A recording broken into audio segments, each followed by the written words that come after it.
Happy New Year again, fam. Welcome to the second episode of All Things Goodness 2026. Now, this year, we're not just editing our goals, but we will also be editing our friendships. So, the topic we will be looking at today is friendship audits for keeps, for repair, or to release.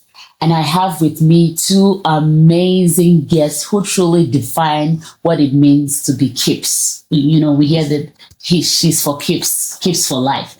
And I have two people, like I said, who actually truly define that. I've known them for a while, and I'll just leave them to introduce themselves. So you people have been accusing me that I do not bring the male guests to the show. So today, we're breaking that today and have the amazing, he said I should just call him Biola, but I'll say Mr. Biola himself. You are welcome to the show. Well, thank you so much. My name is Promise Abiola. It's so nice to be here. I've watched the podcast. I've seen your guests. I've seen everything, and I really love it. And being here is just an honor, and I am really honored to be here with you. Thank you. And then I have the amazing Aramide. I call her Small Pepe. Thank you. Sarah, you're welcome. Thank you for having me. So my name is Aramide. You can call me Ara. And personally, I know one or two things about friendships, and I'm just here to talk to you people at home so that you see that mistake you made last year. You won't make it this year again.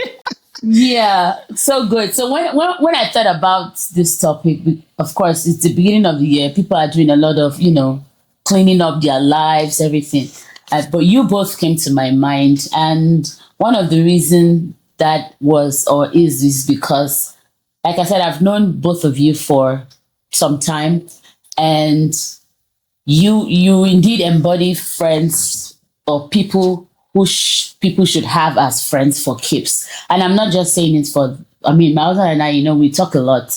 We at the beginning of every year, we go through, our friends and then do that. And I like to give people their flowers when they are alive. I'm not someone who waits when they are dead. So I'll start from Mr. Biola. I remember there was a time when we just came into this country. Then we had just one car. And I just started nursing school at the time. And unfortunately, the car broke down. I remember. Yeah, the car broke down, and everybody oh, what happened to your car? The car broke down. And that was it for a lot of people. But for I'm tempted to call it Biola, I'm sorry. But for Mr. Biola, it didn't just end there. He gave us his car to use, for the period of time. And not just that, there were times he had to go to work. So he would come pick it up. And then I used to really close late from school. So he will leave his office, come to my school to pick me up and then drop me home. And then my husband, he will leave the car with us. So we'll have to come drop him at home. So we'll take the car back home. And he left that car with us until we were able to get another car. It's not everybody that can do that. So I do not take those type of things for granted. So this is me telling the whole world, that wherever you see him, he's a good person. He's a friend for keeps. And I just want to say thank you for that. Well, thank you so much. You see, can we speak Yoruba a little bit? Because whatever I say in Yoruba, I will also interpret that in English, because Yoruba is my first language, and most of the things I know actually will come in my head in Yoruba first. You see, there's a saying in Yoruba language that says, "Ẹnikẹ́ni tí ìwọ bá nípá àti ṣe ìrànlọ́wọ́ fún ọ̀nà lẹ́nìkejì ẹ̀." So that means that whoever you have the ability to help, to assist, that person is actually, it's just like your twin, that's your family. You see, when you dig down into that, you dig deep into that, rather, you see that, those of us abroad, we need to redefine friendship and family. You see, the people who are close to you, those are your friends, those are your family. And I'm not saying everybody. So the ones that can actually take a step for you, those are the people that you can actually see that these are my friends. So the issue you just mentioned, you guys are my friends. What else will I do? You guys need it more than I do. You have family. You are two, you have kids. I don't have, I can jump the bus. What if I didn't give you the car and my car just broke down? What will happen? I will still jump the bus. Yeah. You understand? So in that instance, the only logical thing to do as a friend is to give out my own car to you guys. You know, it's not everybody that thinks like you. And that's why Apostle Joshua Selma will always say something. He said, not everybody thinks you're a big deal.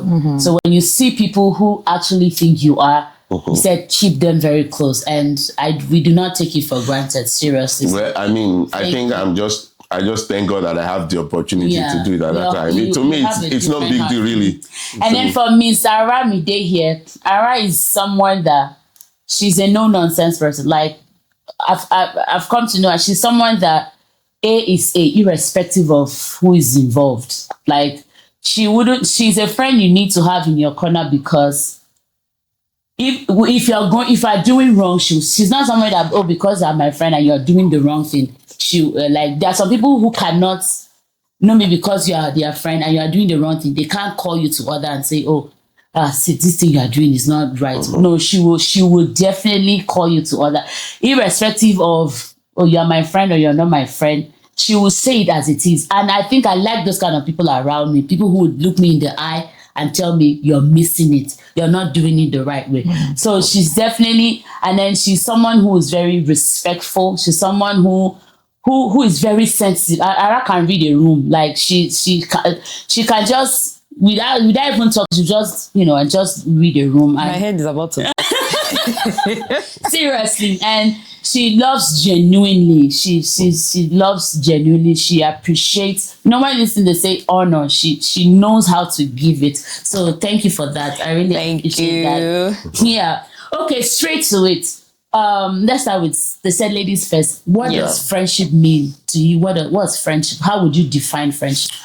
So to me, I would say there's friendship and then there's true friendship. So I would say true friendship, to me, it means mutuality and integrity. So it's not about how long you've known someone. Very true. It's about how safe, about how honest and how consistent the relationship is. A true friend is someone that will celebrate you without competing with you. That's it. A true friend is someone that will correct you without humiliating you.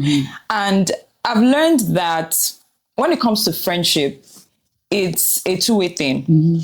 And also, it's not just about shared laughter, shared memories. We go out, we have fun. It's about those people that are there for you when life gets heavy. You give the example of, when you had just one car and then, a friend came through for you. That's a big deal. So anybody can be invited or come to your party, but only a few people will actually, plan the party with you and sit with you when things are uncertain. So for me, that's what I call true friendship. Awesome. Perfect. What did you say? Well, I would just buttress what you just said. Yeah. It's a very simple thing to me. To me, friendship is sacrifice. Yeah. It's service. I don't care what you buy. Even it's not just friendship for me. Even in romantic relationship, it's not the gift. I appreciate it. I love it. Thank you. But what really gets to my heart, it's the sacrifice, the service when it's not convenient for you. Because when you do it and it's not convenient, and I know it, that it's not convenient, and you actually still put it upon yourself to do it, I can go any length for you. That's me. That's how I define friendship. And that's how I screen friends, to be honest. That's just my metrics. That's how I screen them. If I know you have the power to do it, but you're reluctant, or even if it's not convenient and you still don't want to do it, but I know that if I were in that situation, I would do it.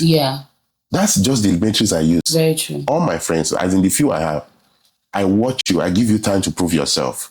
The moment you fail to sacrifice, the moment you fail to put in service when I actually need it, then you are not a friend. So my definition of friendship, there are just two things: sacrifice and service. Can you come through? Very true. Yeah, can you come through? Can I call you and you pick the call and say, Biola, stay there, I'll be there in 5 minutes? Can I call you and say, hey, it's getting serious, and say, stand your ground, I'll be there? If you fail in those two things, I don't care what you buy. Very true. Honestly. So those are my definition of friendship: sacrifice and service. True. Yeah. Now it brings us to something really fundamental. Like you said, sometimes we see a lot of one-sided kinds of friendship. And you are just wondering, you who is looking from the outside, you can see that this thing is one-sided, but the other person may not seem to see it, So what advice would you have for people who are in that kind of situation? Because I've seen it a lot of times where one person is doing all the work, the giving, the calling, the being there, the sacrifice, like, and the other person is just being so entitled to it. Receiving mode. First of all, is that a healthy friendship to be in? And for people, anybody who is in that type of friendship, what's your advice, or how would you, help them to come out from such? So for me, I've been in friendships like that.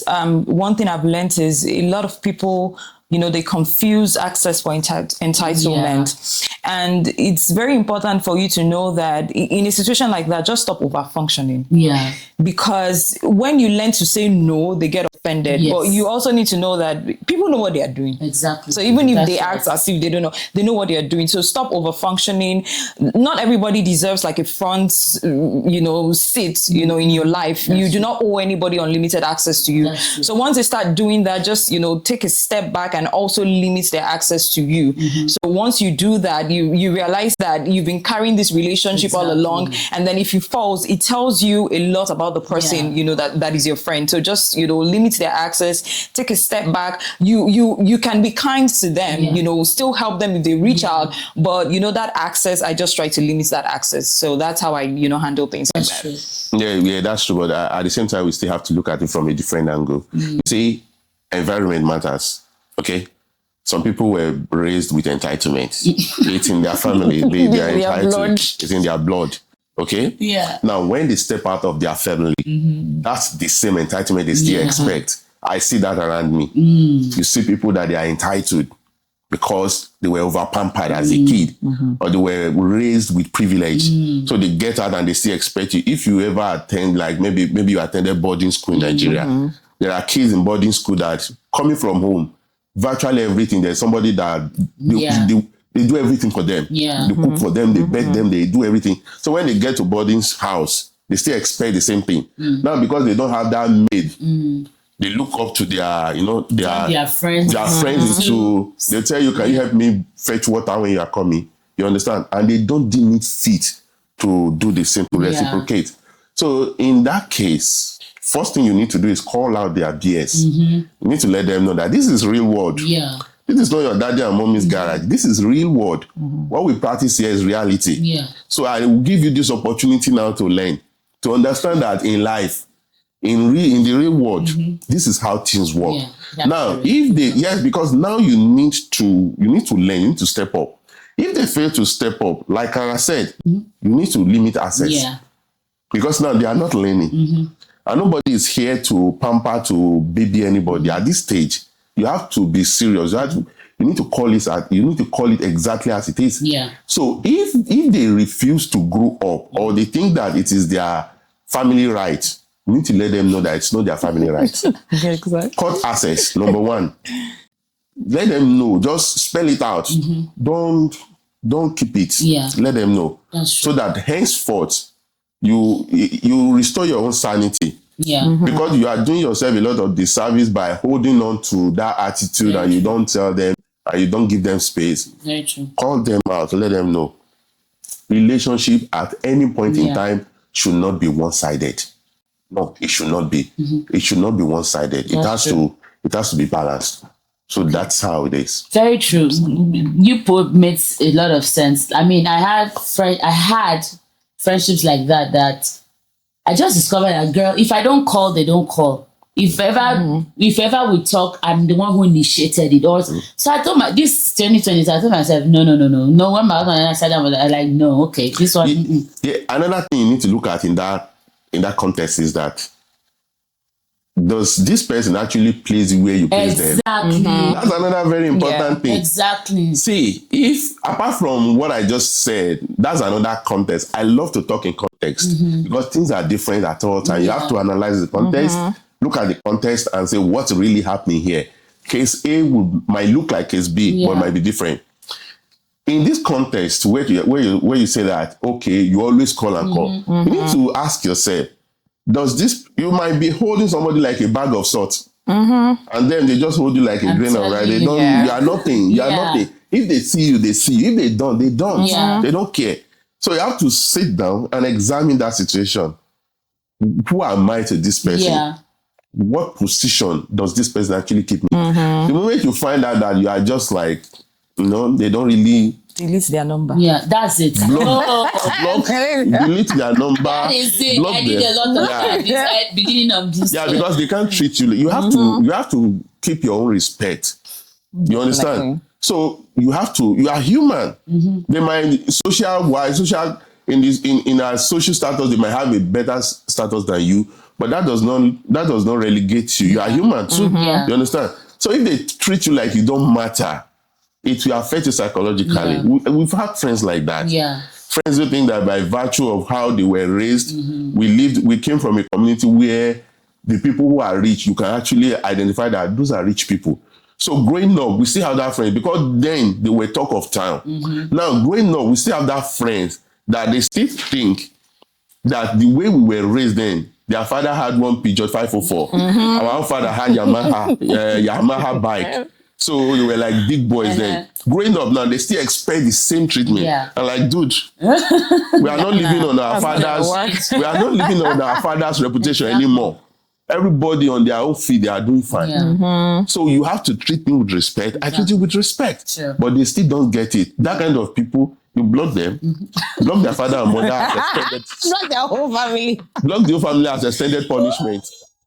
So that you can have your own sanity, or else they will continue to treat you like trash. Very true. You are human. You don't want that to happen. You don't want anybody to treat you like trash. You have to retain your own dignity. Definitely. I knew you guys would keep it real 100. Yeah, it's the truth. It's real over here. Yeah, okay. So there's a saying that some friends are for a season while others are for a lifetime. How can people identify which friendship in their lives are for a season and which are for a lifetime? So the way you can identify it is when those kind of friends, they keep you stuck in who you were, and they don't help who you're becoming. Because the truth is, we are grow people. Exactly. We are grow people. Pockets. That's it. Yeah, we are grow people. And that's one of the most misunderstood part of friendship. Yeah. You always want to grow. You always want to evolve.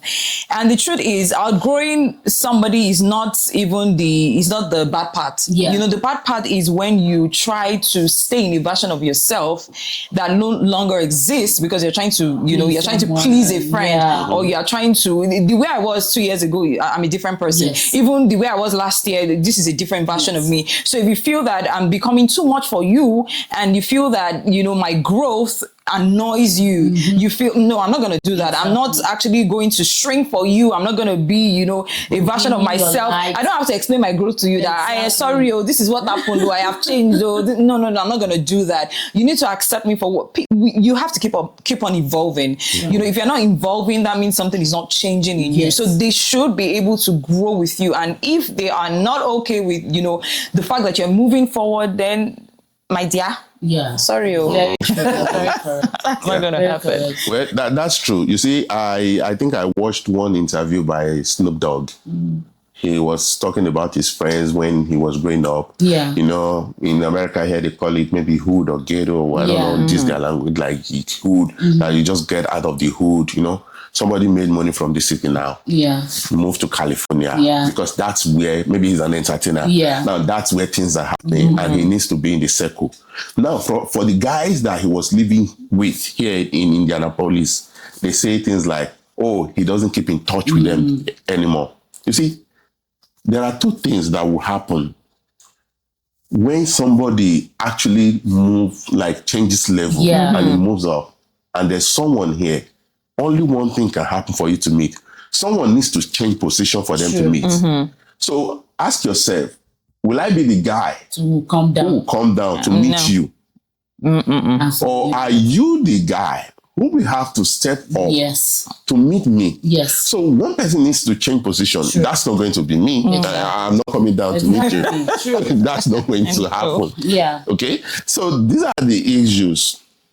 We know people, life is different, you understand. Now, we left our home country, right? We are here. That does not mean we don't talk to guys again back home. Of course. Because we talk to them and they are doing fine too. Yeah. And they understand, the ones you need to cut away are those ones who they are just resentful.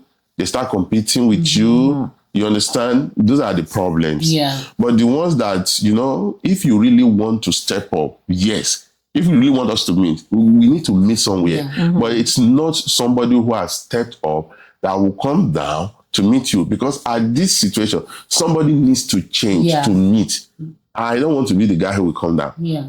So it is you that will have to step up. For example, when we started getting admission into the university and all that, people got admission into university from my hometown, the very small hometown, maybe, God knows, maybe 300,000 or 200,000 people back then. They left our hometown for the first time and moved to maybe a place like Lagos. Yeah. And now they are University of Lagos. They've seen life. They've seen new things. You understand? Now, you are still in the village. You said this guy has stepped on. He's not talking to you again. As how? You understand? Yeah. It's your job to write jump. Yeah.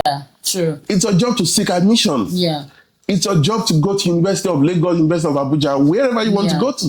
That's your job. True. So you don't expect this guy to live his new life and come down to meet you. Exactly. I need you to understand, when somebody steps up, they get into a new circle, a new life that keeps them busy, that keeps them moving. Some have to start going to 4 or 5 meetings. You don't want them to leave that just to be your friend. Come on. You understand? So that is how this thing works. Somebody needs to change. True. It feels like it's brutal, but it's the brutal truth. It's the truth, because when people are not growing with you, you Definitely. You understand? Someone needs to move. So that is just exactly how it works. Yeah. Yeah. For a friendship that I really admire, when I look at, Oprah and Gail. Yeah, are Oprah best Winfrey. friends. Yep. They're all in the media space. And over the years, both of them kept growing and kept growing and, and kept growing to that place. So they were able to sustain that friendship. But if one person is growing and the other is not, it's at some point, like you said, somebody will pull someone down. So if we have to sustain, we all have to grow together. But there are some people that no matter how you push, they don't want to grow. Yeah, you need to identify these people. You should also let them go. And it's not a bad thing if you are comfortable with. Some people are not ambitious, but that's not a problem. So you cannot, stop yourself from being big because because you see, yesterday I posted something from one of these very popular guy. He said, desire is the beginning of success. Yeah. You really have to desire it. Yeah. Definitely. That's the beginning. You have to desire it. I want it. But if you are just being complacent, like, in your brother say, this place that we are now. What else do we want from God? You understand? Yeah. So at this point where you don't want anything again from God, but someone still desire to fly in private jets. Yeah. Someone still desire to be in White House. Yeah. Someone still desire to, to grow. Then you should not get angry. Yeah. Yeah. If you want to be a civil servant like level 2, and someone still want to be level 17 and be director, then you should not get angry. So when they say friendships are seasonal, yes, it can be seasonal. Yes. Because you get to a point you have to just keep moving. Some people get to their bus stop and just say, this is my bus stop, last bus stop. Sure. I'm fine. I don't want to. I'm okay as long as my salary is regular. Someone said, no, I don't want salary. Yeah. I want to be in charge. I want my own business. I have to keep going. So getting angry is witchcraft at that point. It is. With all you said, I remember when I wasn't married, so someone came who was interested, he wanted to marry me, and so we're just talking like, okay, what are your goals? What do you desire in life? And I told him what I wanted. I would like to travel the world. Then I was in university. I was telling him that I would like to travel the world. I'd like to further my education in the US and all of that. He looked at me like, you're too ambitious. I said, what do you want? He said, no, he just wants to build like a 3-bedroom flat. Correct. Have a small printing press, his wife, himself and his wife in one room, the kids in one room, then one room for the visitor. I said, okay, this is not for me. And that was the end of that. What? I mean, I told him simply, like, I know I'm not the girl for you. You find someone else. Someone else. You guys are aligned. You share both values. Your dreams are valid. So are mine. Exactly. We're not going in the same direction. Exactly. And that was it. Now you can imagine you guys being together. Definitely. And then you can just imagine you guys being together. You see what will happen? Yeah.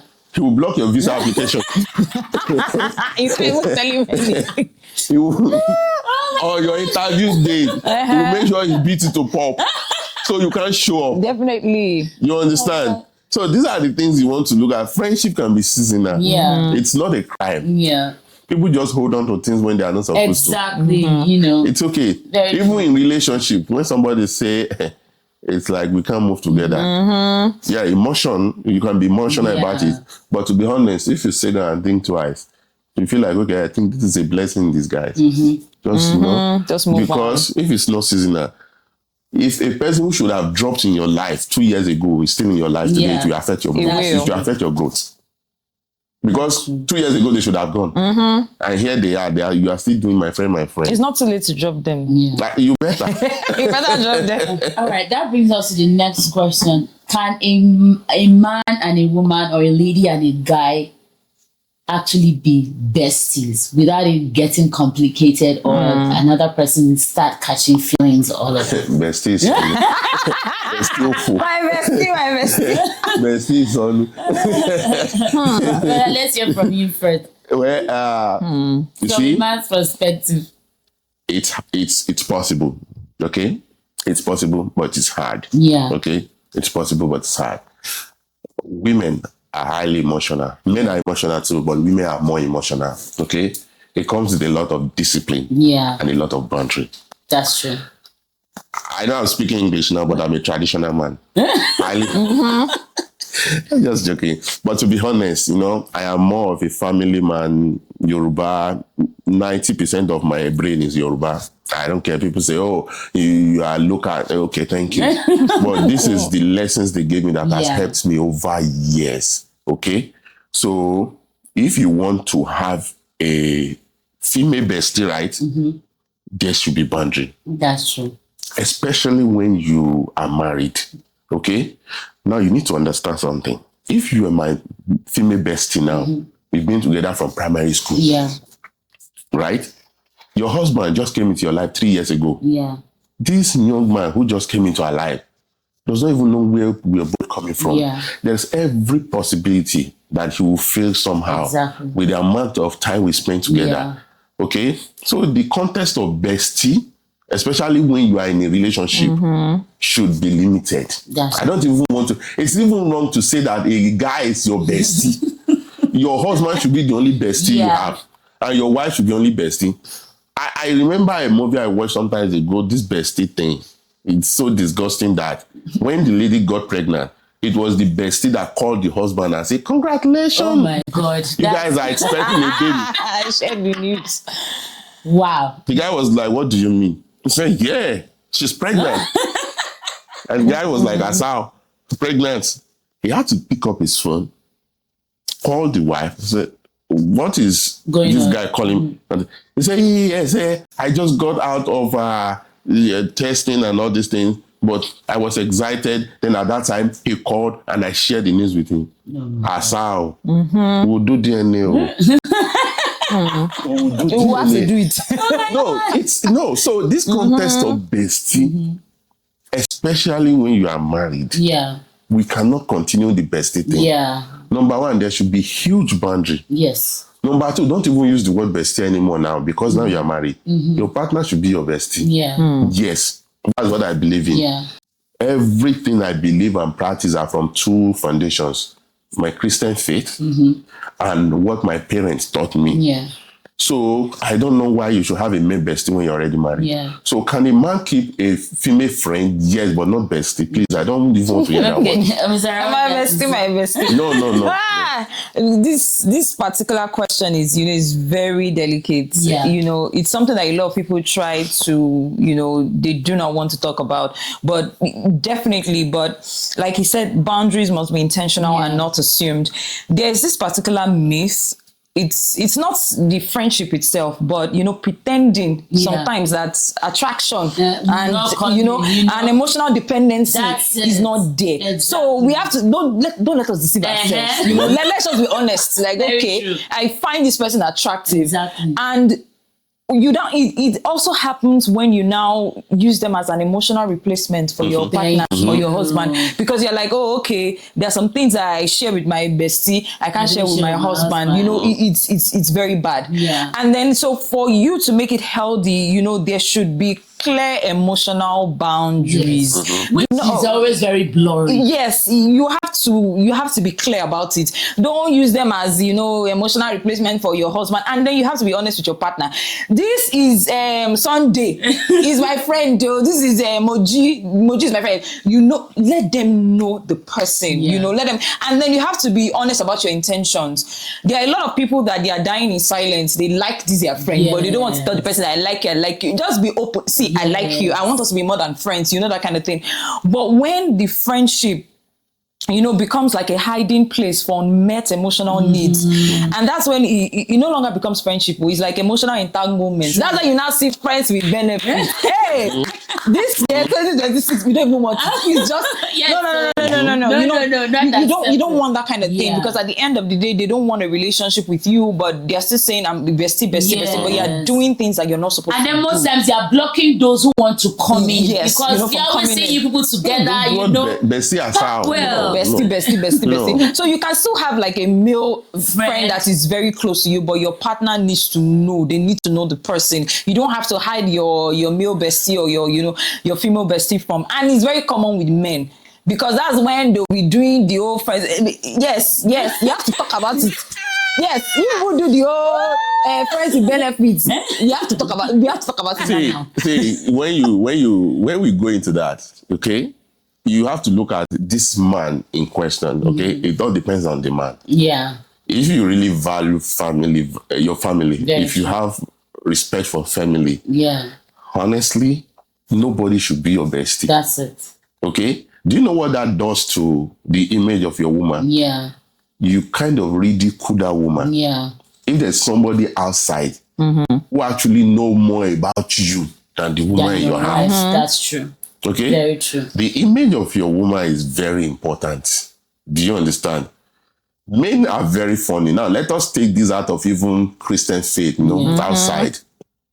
If a guy is a playboy, okay, he's just a playboy, he won't keep you as bestie. He will continue with the benefits. But he will keep his family safe, healthy, protected. It's you are just wasting your time. He doesn't care. Yeah.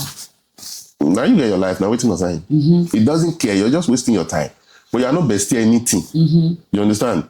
It's just using you. Men know how to play that. Do you get it? But you are not bestie. You are just wasting your own time. Yeah. But so he will keep his family. He will protect the image of his wife. He will protect his family. But some men who go completely loose and turn another woman to bestie, that's ridiculous, number one. Number two, it does a lot of damage to the image of your wife. Because each time that so-called bestie, whenever she sees your wife, she won't accord the kind of respect she should give. You understand? And that is one thing I cannot take. Yeah. Young man, you can't disrespect my wife. You cannot. Yeah. Because one, I didn't disrespect her in your presence. So why would you disrespect her? Who are you? Who born you, like my Gio we always say? Who born you? You understand? So you want to keep that away. To be honest, before I met my partner, I have friends, female friends I talk to a lot. Yeah. Okay? Let me call them potentials. Yeah. Okay? But the minute I made up my mind that this is the woman I want to be with, I cut everybody out. Exactly. I don't care. I am telling you. Yeah. Everybody. To your tent. Oh, Israel. Israel. I cut everybody out because at this point, you should not know more about me. Yeah. That's even insulting to my personality. Exactly. That you know more about me than the woman that sleeps by my side. You understand? So it's a thing that you have to do as a man. I'm not saying that there are guys outside who don't just do whatever they like. But like I told you earlier, we have to look at this particular man. Is it the kind of person that believes, that holds value, that believes that, okay, I need to protect the dignity of my family. Awesome. Perfect. Yeah. That's why, for me, I'm telling you now, wherever this video gets to, I don't have female bestie. You are not. But you have female friends. Yes, So, now. yeah, let's put it. And they're just it's just platonic friends. They're just my friends. Yeah. And I don't cross my boundaries with them. Yeah. Like talk to them, ask them things that I'm not supposed to ask. Yeah. In fact, You know, trying to this dress really Because looks really things good on just you. start getting complicated. No. So just cut it. I have female friends, but they are just friends. They are not my bestie. My bestie. No, you can't. You are not my bestie. Yeah. You are my friend, but you are not my bestie. Yeah. Because when shit goes down, it's only this woman that will stand by you. That's You understand? When shit hits the roof, the bestie will be a bestie with somebody else, her own husband. And not every man thinks like this. So, I mean, it's actually good that, we're having this conversation. Exactly. So a lot of people know you can't. So I really don't do have, that. my wife is To the have only, boundaries. my wife is my own friend. Yeah, we talk, okay? I have friends outside. We talk, I ask them questions. But you are not my bestie. You are my friend. I respect you. There are not things I will tell you about my wife, and there are not things that my wife doesn't know that you will know. Yeah. How now? That's true. How you go tell no? Okay. We'll definitely have this conversation again in that other aspect. Okay, that takes me to the next question. There's another thing, that's really a big thing out there. They said the enemy of your friend is my enemy. For instance, if Mr. Biola and I are friends, and then maybe Mr. Biola is having an issue with her, and then people are no longer talking, so I should automatically, because I am your friend, also become enemies with her. Inherit that enemy. Yeah, inherit the enemy. What's your take? Well, two things. Number one, the Bible says that you should investigate everything and hold on to what is true. Yeah. Okay? If your friend actually have an issue with somebody, I think wisdom demands that you ask them what happened. Okay? In my case, it depends on what happened. Most times I don't want to get involved. Yeah. Now, the first question is, the other part is that person also my own friend? Or is actually a friend to my friend? Because we need to analyze. That's why I tell you that cases are different. Yeah. If the other party is not my friend, then I don't have business with whatever is happening between them. I'll tell them, such a lie. Okay, maybe let's say we are all friends. You are friends. Then we have to find a solution to it. Okay.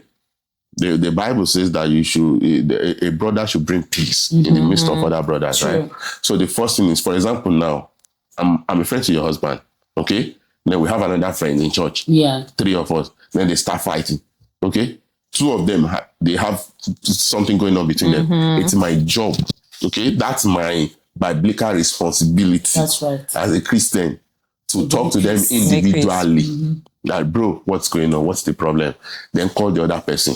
Then call it as it is. Not to point fingers, but to find a common ground. Yeah. Okay, I am not just going to take side and say, no, you are a bad person. You are no. My responsibility as a Christian is to go to them individually. Bro, what's going on? What's going on? Okay, what you did, it's wrong. I am not blaming you, but I just need you to know that this is wrong. So how do we go from here to there? But I'm not going to take side and inherit somebody's enemy. No. I totally agree. Sarah, what do you? Yes, I agree with that as well, but it also depends on what the person did to the other person, because friendship is not about shared enemies, it's about shared values. So if you feel comfortable around someone that intentionally hurts me or someone that violated my boundaries, the friendship is what we're assessing.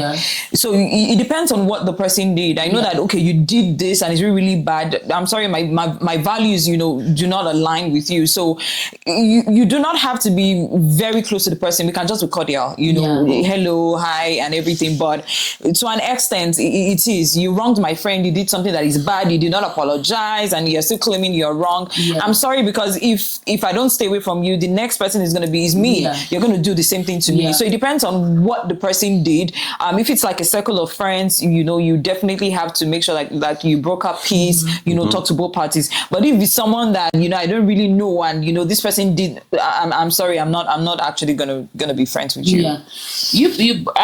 I agree with both of you, but I've also been in a situation where, it's not like there was really like the weight of nothing really bad was happening. Do you understand? But because then my husband and I tried to settle the issue, but one person was not having it. They just felt, no, don't talk to this person anymore, and we're like, no, it's not going to fly that way. We're like, no, we can't do that. First of all, we've looked at the issue. This person didn't really wrong you in any way, because you wanted things done in a type of way, and they didn't agree with that. You're just telling them enemy, we can't, we will not do that. No. Okay. And then at the end of the day, thank God we took that stand, because there were a lot of people who went with the other person and became enemies with, but guess what?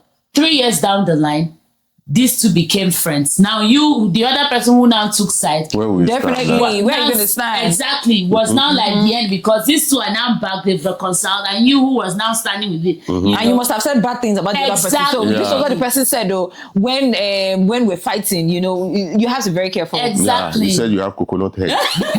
I will spill all. And then you said this about me. I'll show you. So I'm also of the opinion that enemy of my friend is not my enemy. Like you said, I'll find out what happened. What happened, okay? If it's something, we'll try to make peace. But if it's a bad thing, if it's something really bad, I'm like, okay, I called the rapper, please, I think you need to go apologize, make peace, find. And if they don't want to make peace, they don't, well, of course, let them be. It's not like we'll not talk, but be cordial with them. Reduce that access, because next time, like you said, I may just be the next person. But not just inheriting enemies for inheriting enemies' sake, and just try not to. Like you said, you see, it's important to bring peace, but you need to understand that a lot of people, they just want to cause trouble. They just want to cause trouble. So if you try to bring peace and they are not having it, and you know that he just want to cause trouble, then you can let him be on its own. Yeah. You understand? You can always let them be on their own. And that is where you need to be picky when it comes to friends. Sure. Mutual respect. Exactly. Is this somebody I can talk to that, hey, it's enough. Listen. It's enough. Listen to you. And they will respect you. If you have a friend that does not listen, you don't have a friend. Big problem. You have a guy or a lady, your friend, that does not listen. Big problem. For example, if I have issues with my partner now, and your husband comes in and just knocked the door, and he walked into us and maybe saw us yelling, and I say, hey, Brabella, it's enough. Wisdom, courtesy demand, immediately I have to shut up and listen. This is not about, no, don't tell me to shut up. That's a terrible person. Yeah. My uncle will always tell me that, see, before you move with somebody, ask yourself, does this person have respect for anybody? So if you get there and they say, don't tell me to shut up. That's it. We're going to need Some people will even tell you my great-grandmother should Even come out from her grave. And I will not agree. That's a terrible person. That's a terrible person. If you have that kind of person as a friend, or they can't just call, or an elder cannot call you and say, let's talk about this thing tomorrow. No. Today we must finish it. Nobody can tell me anything. Nobody. Today. We must finish it today. There's no mutual respect. A friend should respect you. We are no longer in high school where we just choose friends because we are both in JSS1 together. Or we take it because that your mother and my mother both attend the Catholic. So because of that, we should be friends. Those are the basis of choosing friends back then. I know you. We attend the same church. We are friends now. Yeah. Oh, the same. GSS 1A. Both of us, we are friends now. No, we are not at that age anymore. So, Everything should be intentional. Exactly. Yeah. And don't be scared to let people go. That's what I'll tell you. That's it. There was a time we moved to a certain city, my husband and I, and we didn't really know much people there. So when we found the church, started going, and then there was this lady who just started coming close and all of that. And then somehow she started coming to the house. I noticed that every time she comes, she's always talking bad about everybody in the church. Oh, do you know that one? Oh, do you know what this is? It happened to the third time I told my husband, I'm going to tell this lady to stop coming to my house. I'm like, I don't like the, every time you're coming, you're talking, especially a particular lady, she was always, so my husband was like, no, I don't think you should just tell her, don't come. Just maybe be diplomatic a bit, find a way. So the next time she came, I told her, I said, wait, this particular lady that you're always talking bad about, what exactly did she do to you? She was like, no, she's always happy. People like her so much. how is that the I problem? could not believe it. I thought she would be like, oh, she did something. Yeah, people like her so much. She feels like, she's always out there. I feel, as the position she's holding, she should not really be out there. Yeah. I was like, is that all? And you are nursing so much hatred. I conducted deliverance that day. And that was it. The next time she called me, oh, I'm not home. I went somewhere. Oh, I'm not. At the point she got the message, and that was how that, was it. Yeah. So you are very correct. Don't be afraid to let people. Yeah. People are dealing with, a lot of people dealing with trauma that you know nothing about. You see, when they start acting it, you have to sit down through the wisdom of God and say, there is something inside this lady that is acting.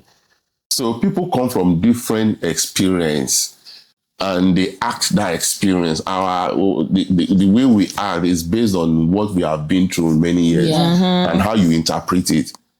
Somebody who went through abuse can be abusive. Yeah, definitely. Okay. Somebody who went through abuse can be kind because she's been there or he's been there. He knows the pain. He knows what it means to be abused. Yeah. So it depends on how they interpret it. And when you see somebody acting like that, one could be their trauma, their past trauma. They've been through some phases in life that people hate them. So now they need to hate somebody back. Yeah. Definitely. They need to hate somebody. And there are other people that they want to do what you're doing. They want to be liked the way you're liked. Exactly. They want to have what you have, but they can't. Because they can, you just get them mad. Why can't I have it? Exactly. How come she can do it and I can't? So that thing will just trigger them. So you do something, shit. And that was how really, because people like this person. Exactly. That's a jealousy. So that kind of person, she wants to be liked. Yeah. She wants to be the talk of the church. She wants to be breaking news.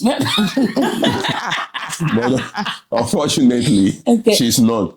So she's getting mad. Yeah. Okay, my next question. So, have you ever been in a situation where you really like a person, and you really want to be close to the person, but somehow in your spirit there's just a resistance? Like you try. So what do you do in that kind of situation? So it happens a lot, and I've learned to trust that feeling. Yeah. Because the truth is, not every connection or friendship is meant to be explored. Yeah. No matter how beautiful, no matter how handsome, no matter how rich, no matter how nice, they seem. And this is where you need to pray for the spirit of discernment. Very true. Like, you need to pray for that. Because if there's anything people should, take from this conversation, is the fact that discernment whispers, before destruction or damage, before it shouts, So when you have that gut feeling about somebody, this person is not just, something about this person, you need to actually trust your gut. And another thing is, a lot of people think prayers don't work, but it does. Oh my, it does. Sometimes you pray, like, God, reveal this person to me. Oh. To be honest, God reveal this person to me. I actually want to know who this person is. And then it could just be that you're actually, you're dreaming or something, and then God will actually reveal that person. It could be someone is going to come to you and tell you something about this person, or the person is just going to act somehow or say something, and then it's like the Spirit of God is actually confirming this thing. So you have to pray for the spirit of discernment. And a lot of people will come and try to be nice and warm up to you. I personally, I don't know, because a lot of people be like, oh, sometimes you actually, whenever I see you and then you are all, Yeah, exactly. I'm like, I think so. Yeah, Because like my husband. no, When no. you're too nice, it's be like, okay. I just met you today and they are telling me about no sis, no bro. You are very know, nice. You are no, you just have to sometimes you really need to. And the truth is, time really reveals people. Because no matter how, like they say in Nigeria, like no matter how you try to cover, cover like fire, the smoke, you're gonna see the smoke. So that's just that spirit of discernment. You need to ask for it. Very true. Yeah, that's just the summary of everything. Spirit of discernment. Because when I was younger and naive, I know this guy. This guy was a spender. Wow. Big spender, baller. When you say baller, I tried to get close to this guy because I love that life. I tried. I did everything. But I was not in his class. Yeah. I tried to, if he sits down, if he asks for anything, I was Baba, no worry, I'll go get them. Then I was young and naive. I didn't know anything. Had 2 cars, young guy, maybe 3-4 years older than me. I was like, I want this guy. Many girls from Osu, big, yellow, black, everything. I want this life. You understand? But the spirit of discernment was not even there. Yeah. But honestly, God was watching over me. Yeah. God was watching over me. Despite all my effort, I could not. Long story short, down the line, one day he was arrested. Special anti-robbery squad. Wow. They went for robbery. Wow. Killed like 3-4 people. Took them to SARS. Wow. And that was the end of that guy. That was the end of him. But I need to tell you how much I tried. I even went one day to meet him where he was living. His boy said he's not Arab because he's my community guy. Yeah. He wasn't just giving me that attention. So for somebody at this age now, I would pray for a spirit of discernment. I'm more matured now. I understand prayer. I go to church. I will pray. And if my spirit naturally say, hey, no way, how? Your spirit, the spirit will tell you. True. And then one thing I've noticed is from my own personal experience, if I ignore that prompting of the spirit and push, something bad always happens. I'll be like, oh, so you need to just trust your gut. Exactly. You have to. I even told this guy one day we were talking, he said he was tired. You know what I said? I said, Baba, I can be driving your car now. Imagine me driving my tips. first friendship. He will shoot my head for nothing. You see? If he had said yes then, I said, okay, drive me. On that operation day now, I'm telling you. I'll be the driver. Wow. I would have been the driver. So the spirit of discernment is important. That day, I wasn't praying there. I wasn't even going to church. But I would say God was just watching over me. Yeah. Because if that guy would have said, okay, no problem, I would have been in their circle when the whole thing posted. Wow. So, like she said, spirit of discernment is very important. Very powerful. Yeah. Okay, my final question before we give the closing remarks. I've experienced people who are like ghost friends. They just come, 1 minute they just come in, they're everywhere around you, blah, blah, blah, blah. The next minute they just pull away. And then you try to reach, you try to call, you don't, they just stay away maybe for like 6 months, 3 months, then the next minute they come back again, and you'll be like, okay, what's really going on? Like, so in that situation, what do you do with people who are like ghost friends who 1 minute they are with you, the next minute, they disappear and then they come back again? Disappear. E for E, energy for energy. Disappear. But the truth is life happens. Let's be honest. But you try to really reach out. Like in those times where they disappear, you try to reach out, like what's happening?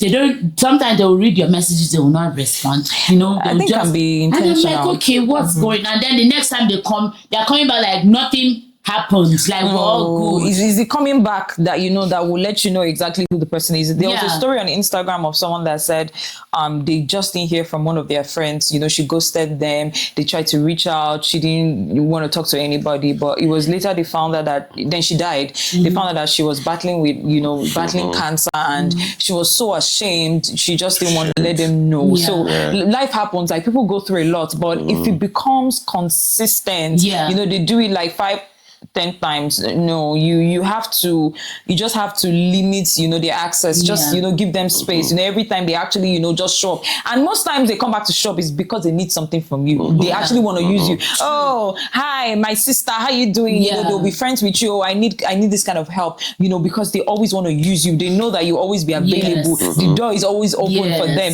You just have to slam the door in their face and just make sure that you're not being used, especially if they come back with no explanation. Oh, what happened to you? That's it. I don't even know, Joe. Something happened. And another thing is some of them can even lie, make up stories or try and play the pity card. Oh, this one happened and all of that. But you need to be very, very, very careful, with people like that. So just limit the access. They have to. You can be kind, but you just need to make sure that you are not always available, for them. Yeah. She touched on the two sides of this question. People go through things. Life happens. You don't know. There are people who will not reach out to you, and you don't know what's happening. One thing I always say, one thing they always say, my people will always tell us is that if you don't hear from them, then they are fine.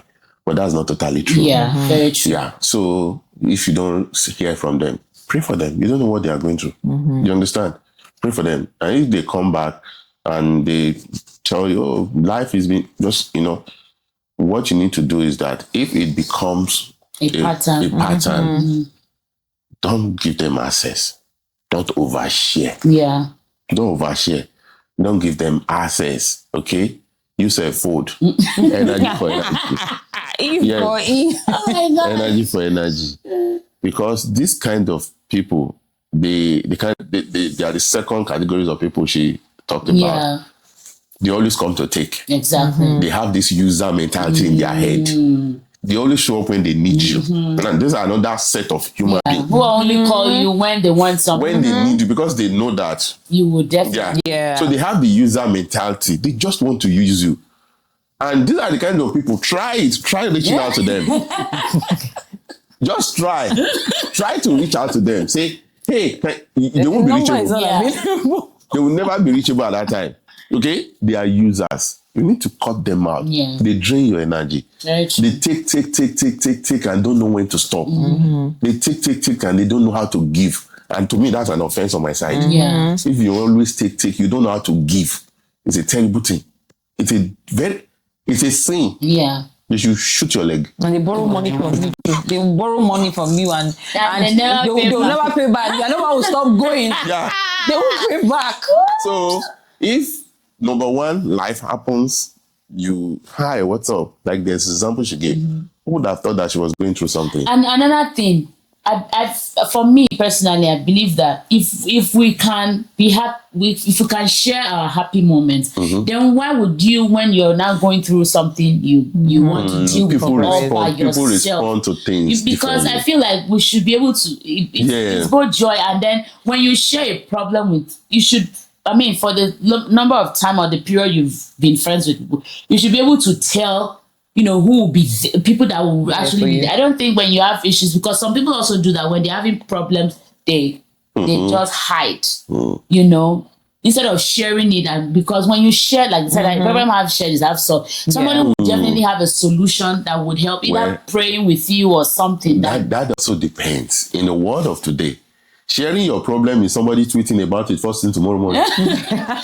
But you should know your circle of friends. So some people prefer not talking about let it. me not just before they go and make a post about me now. You understand? So like you said, we should try and know at least one or two people. Don't rub my that, bro. This is what I'm going through. For instance, like I have friends, I know that if I want somebody that to go and look for trouble, to fight, I know who I'll call. Yes. You understand? You call the both of us. But I know if I want somebody that will say, oh, it is well. I know that person. Mama is not the it is well type. Mama is like, where is that? I am a man of war. I'm not the picture. The same thing with both of you. You understand? So you should be able to know your kind of friends, to know who. Me, I could be that I'm the one that first. Oh, let's pray first. Mama will be angry. This is not prayer matter. It's not. Let's pray. Stop this thing. That's true. Yeah. It's all, it's a different cases, but you need to pay attention. Like you said earlier, spirit of discernment.